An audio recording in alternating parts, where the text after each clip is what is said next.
मित्रांनो, दरवर्षी MPSCमध्ये अपॉइंटमेंटवर प्रश्न विचारले जातात. 2021मध्ये हा विचारलेला प्रश्न पहा, डिस्ट्रिक्ट जजची अपॉइंटमेंट कोण करते असा प्रश्न यामध्ये विचारण्यात आलेला आहे. अगेन 2024मध्ये विचारलेला प्रश्न बघा, चीफ मिनिस्टरची अपॉइंटमेंट कोण करते असा प्रश्न आहे. अगेन एक PYQ पहा, ज्यातून तुम्हाला अजून जास्त क्लॅरिटी मिळेल. कॅगची अपॉइंटमेंट कोण करते असा यामध्ये प्रश्न विचारलेला आहे. MPSCच्या पॉईंट ऑफ व्ह्यूने बघितला तर टोटल 15 ते 20 पोस्ट आहेत, ज्यांची अपॉइंटमेंट कोण करते हे आपल्याला माहीत असणं गरजेचं आहे. तर बघा, तुम्ही या 15 ते 20 पोस्टची अपॉइंटमेंट कोण करते हे रट्टा मारून पाठ करतो म्हटला तर डोक्याचा भुसा होऊ शकतो. याऐवजी सिंपल एक विधान पाठ करा. तर ते विधान काय आहे बघा, की जे देश पातळीवरील अपॉइंटमेंट आहेत, ठीक आहे, देश पातळीवरील अपॉइंटमेंट आहेत तर त्या राष्ट्रपतीद्वारे केल्या जातात आणि राज्य पातळीवरील ज्या अपॉइंटमेंट आहेत तर त्या राज्यपालांद्वारे केल्या जातात. मग आता तुम्हाला कसाही प्रश्न विचारू देत. मग समजा तुम्हाला प्रश्न विचारला, ॲटर्नी जनरल ऑफ इंडिया याची अपॉइंटमेंट कोण केले जाते. पटकन डोक्यामध्ये विचार करा, ॲटर्नी जनरल ऑफ इंडिया जो आहे तर हा देश पातळीवरील पोस्ट आहे की राज्य पातळीवरील पोस्ट आहे.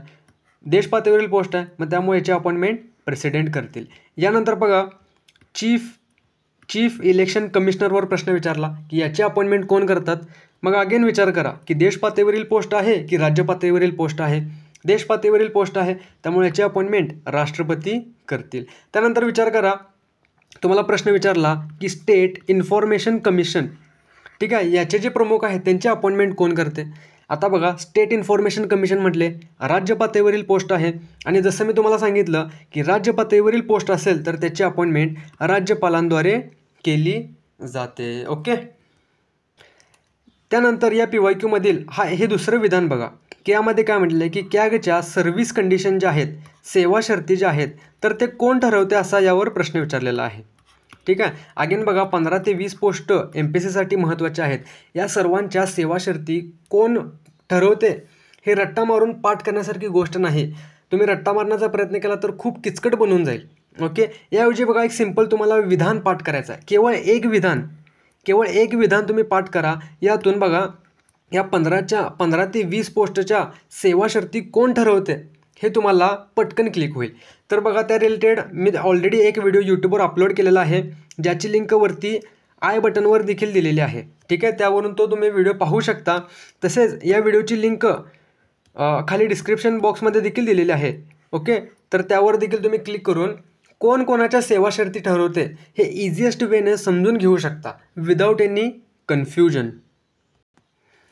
मित्रांनो, अशाच इझी वेने पॉलिटी जर का तुम्हाला शिकायचं असेल आणि पॉलिटीमध्ये आउट ऑफ आउट मार्क्स मिळवायचे असतील तर तुम्ही नक्की हा आपला कोर्स परचेस करू शकता, ज्याचं नाव आहे polity revision through comparative study. बघा, या कोर्सचे काही डेमो लेक्चर्स यूट्यूबवर फ्री ऑफ कॉस्ट अवेलेबल आहेत, ज्याची लिंक खाली डिस्क्रिप्शन बॉक्समध्ये दिलेली आहे. डेमो लेक्चर तुम्ही पहिला व्यवस्थितपणे पाहून घ्या.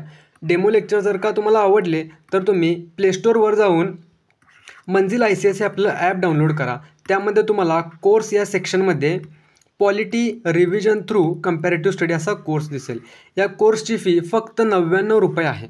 ओके. यामध्ये बघा, हे समोर दिसत असलेले टॉपिक आपण यामध्ये कव्हर करण्याचा प्रयत्न करणार आहे. याचे फीचर्स जर का सांगायचं म्हटलं तर आपण पॉलिटी खूप इझिएस्ट वेने शिकण्याचा प्रयत्न करणार आहे. या कोर्सचं युनिक वैशिष्ट्य असं की यामध्ये आपण स्टडी देखील इथेच करतो आणि त्याची रिव्हिजन देखील इथेच करतो. ठीक आहे. यामध्ये आपण ॲक्टिव्ह रिकॉल थ्रू अभ्यास करण्याचा प्रयत्न करतो. ठीक आहे. ॲक्टिव्ह रिकॉल थ्रू अभ्यास कसा करायचा असतो हे तुम्हाला डेमो लेक्चरमध्ये देखील समजायला मिळेल आणि कोर्स परचेस केल्यानंतर त्या कोर्समध्ये देखील आपण ॲक्टिव्ह रिकॉल थ्रू अभ्यास कसा करायचा हे त्यामध्ये सांगितलेलं आहे. त्यानंतर बघा, आपलं टीचिंग जे आहे तर ते PYQ बेस्ड लर्निंग असणार आहे. ओके. शेवटी पहा, जर तुम्हाला वाटत असेल की या चॅनलवर तुम्हाला क्वालिटी कंटेंट मिळत आहे तर नक्की तुम्ही आपल्या चॅनलला सबस्क्राईब करा, इतर विद्यार्थ्यांसोबत देखील शेअर करा आणि हो, नक्कीच तुम्ही आपलं टेलिग्राम चॅनल देखील जॉईन करू शकता. थँक्यू.